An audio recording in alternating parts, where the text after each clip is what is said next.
পরিবর্তনের একটা ছাত্র রাজনীতি দেখতে চেয়েছিলাম। বিগত সময়ে আমরা ছাত্র রাজনীতি বলতে যে রাজনীতি দেখে এসেছি সেটিকে আসলে রাজনীতিও তো বলা যায় না। আপনাদের দিক থেকেও তো নানান অভিযোগ নিশ্চিতভাবেই সেখানে আছে।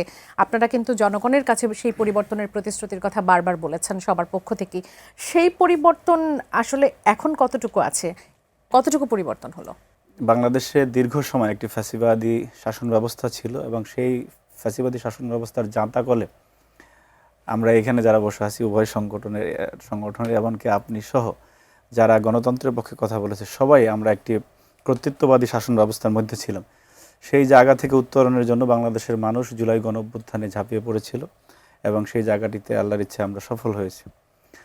অত্যন্ত আশা ছিল, গণ আকাঙ্ক্ষা ছিল যে আমরা এমন একটি বাংলাদেশ পাবো যেখানে আসলে সকলের মতামত প্রকাশের স্বাধীনতা থাকবে, যেখানে সাম্য, মানবিক মর্যাদা এবং সামাজিক সুশাসন থাকবে, জবাবদিহিতার থাকবে।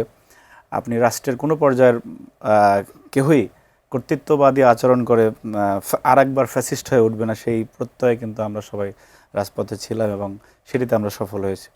কিন্তু আসলে আলোচনার শুরুতেই যদি আমি বলা শুরু করি, দেখা গেছে একটা ওই যে শুরু হয়ে যাচ্ছে। কিন্তু সেই জায়গা থেকে 5ই আগস্টের পরে আমরা শিক্ষা প্রতিষ্ঠানে, বিশেষ করে জাতীয়তাবাদী ছাত্রদল অন্যতম বড় ছাত্র সংগঠন, আপনি শিক্ষা প্রতিষ্ঠানে ইতিবাচক রাজনীতির চর্চা করা, শিক্ষা প্রতিষ্ঠানের স্থিতিশীলতা, যাতে কোনো প্রকার সহিংস রাজনীতির আবির্ভাব আবার নতুনভাবে না ঘটে, সেটি আমাদের জায়গা থেকে আমরা প্রচণ্ড রকম চেষ্টা করেছি এবং সেই জায়গাটিতে আমরা অত্যন্ত সফল।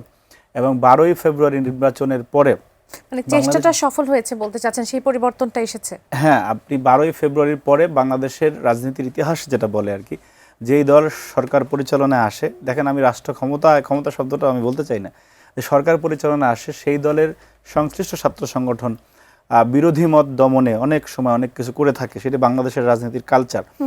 আপনি হলে আপনার মনে করেন যে নিজেদের লোকজন সিটে ওঠানো, আপনার প্রোগ্রামে নিয়ে যাওয়া গণরুম কালচার, গেস্ট রুম কালচার, নানান রকম।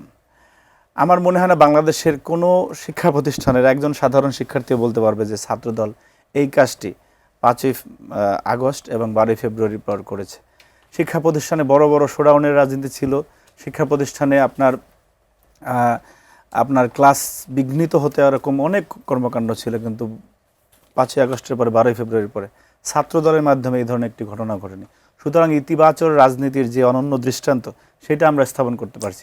এটি শুধু মানে টেলিভিশন টক শোতে আপনি বলার জন্য বলো না, আপনার সরেজমিনে আপনি খোঁজ নিলে দেখবেন এবং বাংলাদেশের শিক্ষার্থীরাও সেটি মনে প্রাণে বিশ্বাস করে।